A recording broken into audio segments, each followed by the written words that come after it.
Hello everyone, welcome to study GK. और आज हम लोग साइंस का पार्ट 2 स्टार्ट करने वाले हैं, जिसमें 30 महत्वपूर्ण क्वेश्चन हम लोग देखेंगे। तो चलिए स्टार्ट करते हैं। पहला क्वेश्चन, एक गोल पीपे बैरल को खींचकर ले जाने की अपेक्षा लुढ़काना सुगम होता है, क्योंकि इसका सही आंसर हो जाएगा ऑप्शन बी हो जाएगा। ठीक है, क्या हो जाएगा? ऑप्शन बी कि सर्पी घर्षण स्लाइडिंग फ्रिक्शन की तुलना में लोटनिक घर्षण रोलिंग फ्रिक्शन कम होता है। समझ गए? अब देखिए कैसे कम होता है।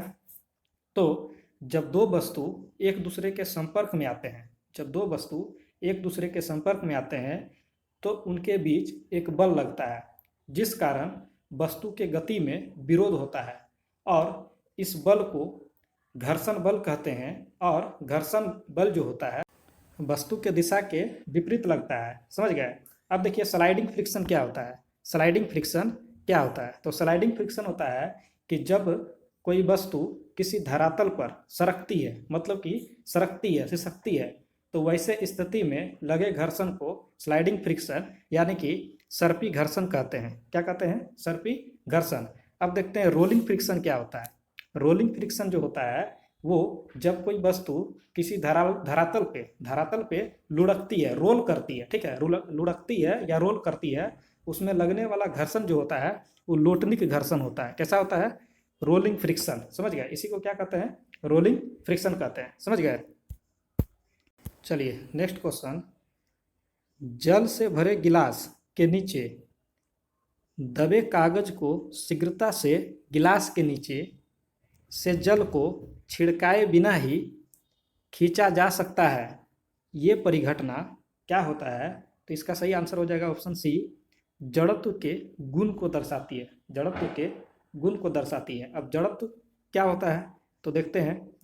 बोलता है कि अगर किसी वस्तु का वह गुण जिसके कारण कोई वस्तु अपनी स्थिति को बनाए रखना चाहता है, कोई भी वस्तु अपने स्थिति को बनाए रखना चाहता है, उसी को क्या कहते हैं? इनर्शिया यानी कि जड़त्व। समझ गए? चलिए नेक्स्ट क्वेश्चन, किसी पिंड का वेग दुगुना हो जाए तो इसका सही आंसर हो जाएगा ऑप्शन बी, संवेग दुगुना हो जाएगा। संवेग क्या हो जाएगा? दुगुना हो जाएगा। ठीक है। अच्छा, संवेग इक्वल टू क्या होता है? यानी कि P equal to mass into velocity. Mass into velocity, द्रव्यमान इंटू वेग होता है। समझ गए? तो बोल रहा है कि वेग को दुगुना करते हैं, तो वेग को दुगुना करेंगे तो संवेग क्या हो जाएगा? दुगुना हो जाएगा। कैसे हो जाएगा? तो P इक्वल टू एम गुने वेग का क्या किए? दुगुना किए, तो 2 और गुने में वेलोसिटी, तो 2 गुने में वेलोसिटी। अब इसको इस तरह से लिख सकते हैं, तो P equal to 2 into M into V. तो मेरा एम भी क्या हो गया? संवेग हो गया। और अभी जब दोगुना किए वेग को तो संवेग भी मेरा क्या हो गया? दुगुना हो गया। समझ गया? अब देखिए अब क्या होता है, बोलता है कि संवेग का एसआई मात्रक क्या होगा। संवेग का एसआई मात्रक क्या हो जाएगा? तो संवेग का एसआई मात्रक यहीं से निकाल लेते हैं। तो क्या हो जाएगा? पी इक्वल टू एम भी, मतलब मास का क्या हो जाता है? तो के जी। अब वेलोसिटी क्या हो जाता है? तो मीटर और पर सेकेंड हो जाएगा। मीटर और पर सेकेंड हो जाएगा। तो क्या हो गया इसका एसआई यूनिट? के जी मीटर पर सेकेंड। समझ गए? अब देखिए वेलोसिटी का एसआई यूनिट क्या हो जाएगा? तो वेलोसिटी का सिर्फ एसआई यूनिट हो जाएगा मीटर पर सेकेंड। समझ गए?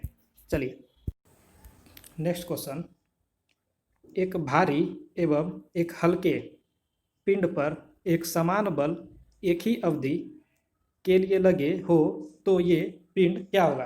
तो इसका सही आंसर हो जाएगा ऑप्शन बी हो जाएगा, एक समान संवेग से गतिमान होंगे। एक समान संवेग से गतिमान होंगे। और ये ऐसा क्यों होता है? क्योंकि ये पिंड कैसा काम करता है? तो संवेग संरक्षण के सिद्धांत पर काम करता है। कैसा काम करता है? तो संवेग संरक्षण सिद्धांत पे काम करता है। समझ गए? चलिए नेक्स्ट क्वेश्चन, 20 किलोग्राम के एक पिंड को भूमि के ऊपर 1 मीटर की ऊंचाई पर बनाए रखने हेतु आवश्यक कार्य कितना होगा? तो देखिए पहले वर्क क्या होता है? तो वर्क होता है vector force multiply vector S यानी वेक्टर डिस्प्लेसमेंट। समझ गए? अब जब वेक्टर को हटाएंगे तो क्या लग जाएगा? तो देखिए work is equal to F S यानी force into displacement cos theta, क्या हो जाएगा कोस थीटा। और जब ऊपर की ओर लग रहा है तो ऊपर की ओर लग रहा है तो थीटा क्या हो जाएगा 90 डिग्री हो जाएगा। और जब 90 डिग्री हो जाएगा तो कोस 90 डिग्री क्या होता है 0 होता है। तो जीरो ये करेंगे तो पूरा टर्म ये क्या हो जाएगा 0 हो जाएगा। तो इसका ऑप्शन क्या हो जाएगा सही, ऑप्शन ए हो जाएगा सही, शून्य होगा। क्या होगा शून्य होगा। चलिए नेक्स्ट क्वेश्चन, किसी पिंड का वेग 2 गुना होने पर उसकी गतिज ऊर्जा क्या हो जाएगा। तो देखिए ये गतिज ऊर्जा को इंग्लिश में बोलते हैं काइनेटिक एनर्जी। क्या बोलते हैं तो काइनेटिक एनर्जी। अब देखिए काइनेटिक एनर्जी का फॉर्मूला क्या होता है, तो kinetic energy is equal to होता है half M V square, mass और वेलोसिटी का स्क्वायर होता है। अब इसी फॉर्मूला से आंसर निकल जाएगा। बोला है कि वेग को दुगुना होने पे, वेग दुगुना होने पे तो क्या कर देंगे, तो इक्वल टू हाफ एम, और वेग को बोला है 2 गुना होने पे तो 2 गुना कर देंगे 2b का स्क्वायर कर देंगे, 2b का स्क्वायर कर देंगे, समझ गए।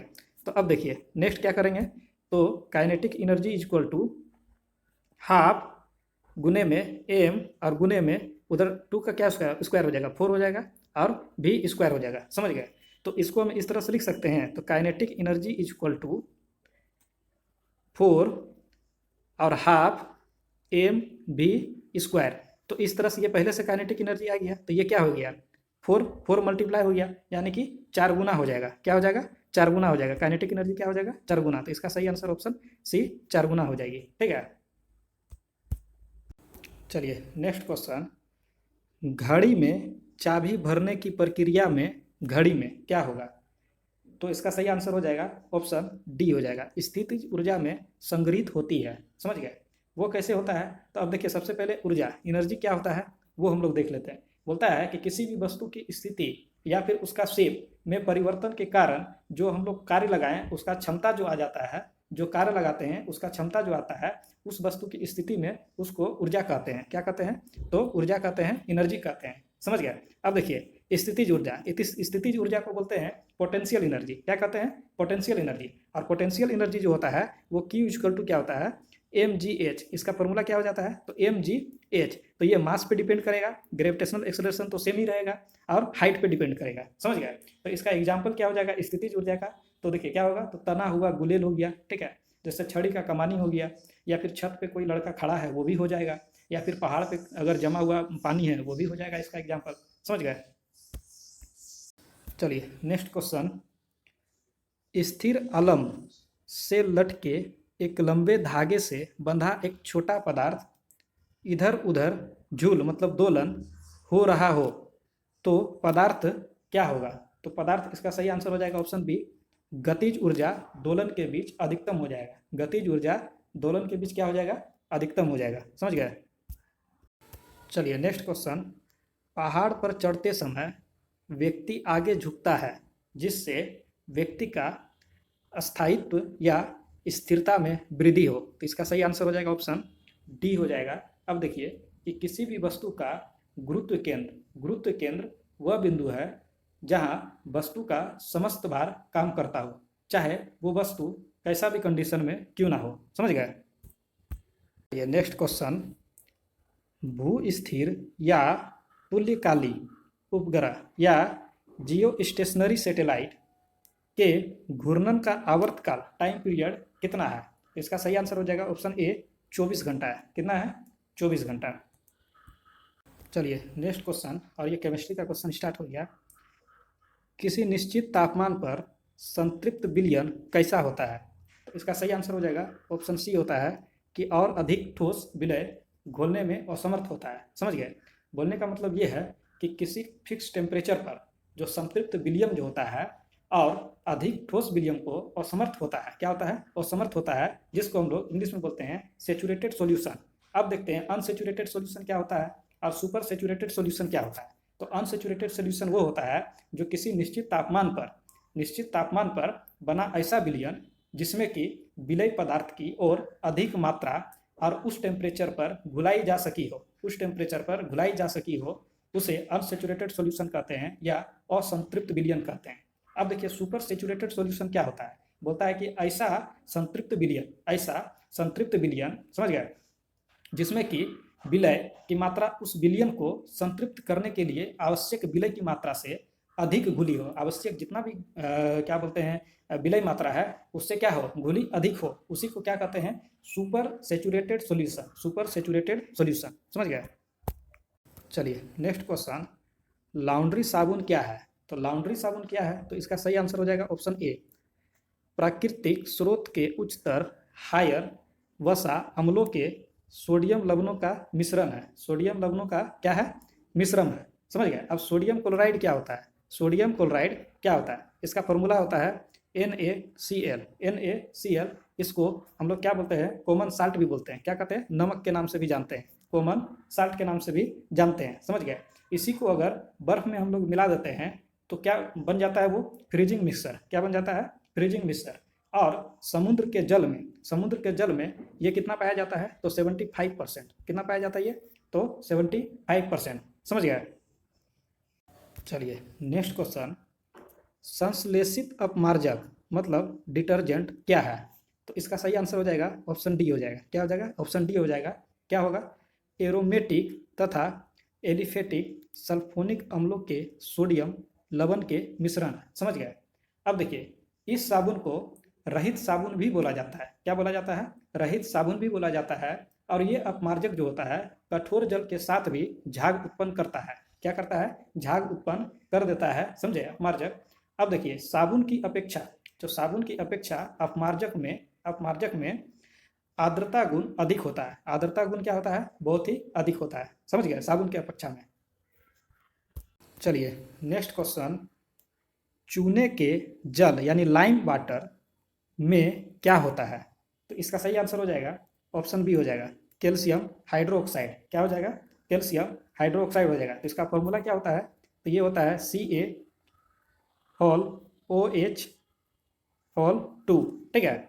अब देखिए, सोडियम हाइड्रोक्साइड, सोडियम हाइड्रोक्साइड क्या होता है, इसको भी देख लेते हैं। इसका फॉर्मूला होता है NaOH। NaOH, NaOH होता है। ठीक है। अब देखिए, सोडियम हाइड्रोक्साइड को क्या बोला जाता है, कास्टिक सोडा भी बोला जाता है, या इसको दाहक सोडा भी बोला जाता है। और इसका उपयोग साबुन बनाने में होता है, और इसके साथ साथ रंग बनाने में भी उपयोग होता है सोडियम हाइड्रोक्साइड का। समझ गए। चलिए नेक्स्ट क्वेश्चन, वायु के नमूने में क्या है? वायु के नमूने में क्या है?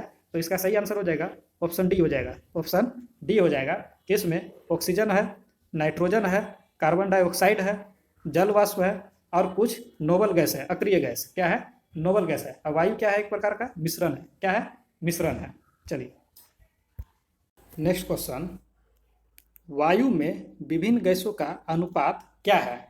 तो इसका सही आंसर हो जाएगा ऑप्शन सी, अलग अलग स्थानों पर अलग अलग होता है। अलग अलग स्थानों पे अलग अलग होता है। जैसे में नाइट्रोजन, नाइट्रोजन कितना होता है, तो 78.07% होता है। नाइट्रोजन कितना होता है, 78.07%। और इसी में ऑक्सीजन कितना होता है, तो ये होता है 20.93%। 20.93%। समझ गए। और कार्बन डाइऑक्साइड कितना होता है, तो 0.03%। 0.03%। और इसमें आर्गन कितना होता है, तो आर्गन होता है 0.93%। 0.93%। चलिए नेक्स्ट क्वेश्चन, खाद्य तेलों को वनस्पति घी में किस प्रक्रम द्वारा बदला जाता है? तो इसका सही आंसर हो जाएगा ऑप्शन ए हो जाएगा, हाइड्रोजनीकरण। क्या हो जाएगा, हाइड्रोजनीकरण। अब देखते हैं आसवन क्या होता है। तो आसवन को इंग्लिश में डिस्टिलेशन बोलते हैं। क्या बोलते हैं, डिस्टिलेशन बोलते हैं। बोलता है कि आसवन विधि द्वारा द्रवों के मिश्रण को पृथक किया जाता है। जो लिक्विड होता है उसको मिश्रण को अलग करते हैं। और जब दो लिक्विड के बॉइलिंग में अंतर बहुत अधिक होता है, क्वथनांकों में अंतर बहुत अधिक होता है, तब इस विधि द्वारा उसको अलग किया जाता है। जैसे में एग्जाम्पल कि जल को प्यूरिफाई करना, जल को प्यूरिफाई करना। समझ गया। अब देखिए, रवाकरण क्रिस्टलाइजेशन क्या होता है, तो बोलता है कि इस विधि में रवेदार ठोस पदार्थ के घोल को गर्म करते हैं, और गर्म करने के बाद उसको छान लिया जाता है। और छानने के बाद क्या होता है, घोल को धीरे धीरे धीरे धीरे ठंडा करने पर रवेदार ठोस पदार्थ रवा के रूप में अलग हो जाता है। रवा के रूप में क्या हो जाता है, अलग हो जाता है। इसी को रवाकरण बोलते हैं, या इंग्लिश में क्रिस्टलाइजेशन बोलते हैं। क्या कहते हैं, क्रिस्टलाइजेशन। ठीक है।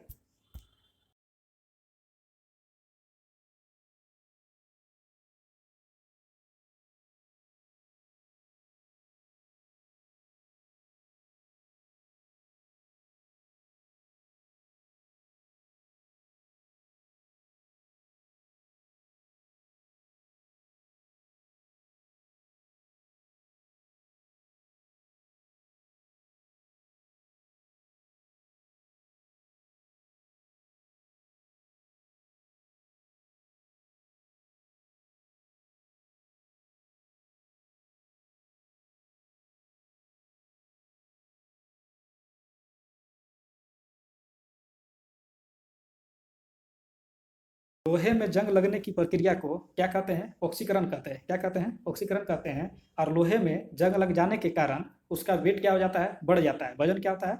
बढ़ जाता है। अब लोहे में जंग लगने से बचने के लिए हम लोग क्या करते हैं? जस्ता का लेपन कर देते हैं, जस्ता का लेप लगा देते हैं। और इसी प्रक्रिया को क्या कहते हैं? जस्तीकरण या गैल्वेनाइजेशन। क्या कहते हैं? गैल्वेनाइजेशन। चलिए नेक्स्ट क्वेश्चन, रासायनिक तौर पर हीरा क्या है? तो रासायनिक तौर पर हीरा क्या है? इसका सही आंसर हो जाएगा ऑप्शन बी, शुद्ध कार्बन। क्या है? शुद्ध कार्बन। और हीरा कार्बन का अप्रूप भी है। क्या है? अप्रूप भी है। समझ गए? नेक्स्ट क्वेश्चन, वन पारिस्थितिक तंत्र फॉरेस्ट इकोसिस्टम में हरे पौधे होते हैं। हरे पौधे क्या होते हैं? इसका सही आंसर हो जाएगा ऑप्शन डी, प्रोड्यूसर, उत्पादक। समझ गए? अब देखिए, वैसा उपभोक्ता जो उत्पादक से सीधे भोजन प्राप्त कर ले, ठीक है, उसे ही मूल या प्राथमिक उपभोक्ता या प्राइमरी कंज्यूमर कहते हैं। इसका एग्जाम्पल हो गया कि घास खाने वाला जानवर। अब घास खाने वाला जानवर क्या हो जाएगा? तो खरगोश हो जाएगा, गाय हो जाएगा, हिरन हो जाएगा, बकरी हो जाएगा। समझ गए? चलिए नेक्स्ट क्वेश्चन, जीवों तथा वातावरण के पारस्परिक संबंधों का अध्ययन क्या कहलाता है? तो इसका सही आंसर हो जाएगा ऑप्शन बी, इकोलॉजी। क्या कहते हैं? इकोलॉजी। समझ गए? बोलता है कि किसी क्षेत्र विशेष के जैविक घटक और अजैविक घटक, समझ गए, इसके संबंध को इकोतंत्र यानी इकोलॉजी कहते हैं। क्या कहते हैं? इकोलॉजी कहते हैं। अब देखिए, बायोटिक फैक्टर। बायोटिक फैक्टर क्या होता है? इसके अंतर्गत सजीव, जीव जंतु एवं पेड़ पौधे आते हैं। अब देखिए, इसके अंतर्गत और भी कुछ आते हैं, जैसे सन हो गया, टेम्परेचर हो गया, जल हो गया, वायु हो गया, प्रकाश हो गया, ये सब भी आते हैं। समझ गए? अब देखिए, ओट इकोलॉजी। ओट इकोलॉजी क्या होता है? तो बोलता है कि केवल एक ही जाति के जीवों के अध्ययन करने को क्या कहते हैं? ओट इकोलॉजी। क्या कहते हैं? ओट इकोलॉजी। अब देखिए, सीन इकोलॉजी क्या कहते हैं? तो सीन इकोलॉजी किसी क्षेत्र के विशेष में पूरे जीव जंतु के समुदाय को, मतलब पूरा समूह को अध्ययन करने की क्या कहते हैं? Synecology. Synecology. चलिए नेक्स्ट क्वेश्चन, निम्नलिखित में से किस युग में कोई जीव नहीं था? तो इसका सही आंसर हो जाएगा ऑप्शन बी हो जाएगा, एजोइक। एजोइक काल में कोई जीव नहीं था। समझ गए? चलिए नेक्स्ट क्वेश्चन, उत्परिवर्तनवाद म्यूटेशन थ्योरी प्रस्तुत किया गया किसके द्वारा? तो ऑप्शन डी सही आंसर हो जाएगा, डी ब्रिज के द्वारा। और इसका पूरा नाम क्या है? तो ह्यूगो डी ब्रिज। क्या है? Hugo de bridge. अब ऑप्शन बी में देखते हैं, ग्रेगर मेंडल। ग्रेगर मेंडल ने क्या किया था? तो अनुवांशिकी का खोज किया था, जिसके कारण इसको क्या बोलते हैं? अनुवांशिक का पिता कहते हैं। क्या कहते हैं? अनुवांशिकी का पिता कहते हैं। अब लेमार्क के बारे में देख लेते हैं। तो लेमार्क जो है वो उद विकास के क्षेत्र में सबसे पहला मत देने वाला यही वैज्ञानिक था, लेमार्क। समझ गए? और इन्होंने एक पुस्तक प्रकाशित किया था जिसका नाम है फिलोसफी जूलॉजी, जो कि 1809 ईस्वी में, कितना में? तो 1809 ईस्वी में इन्होंने प्रकाशित किया था ये पुस्तक। ठीक है? चलिए नेक्स्ट क्वेश्चन, और ये लास्ट क्वेश्चन है, एक माइक्रोन होता है। एक माइक्रोन होता है, इसका सही आंसर हो जाएगा ऑप्शन ए हो जाएगा, 1/1000 मिलीमीटर होता है। 1/1000 मिलीमीटर होता है। या तो इसको इस तरह से भी लिख सकते हैं कि 0.001 मिलीमीटर। समझ गए? चलिए।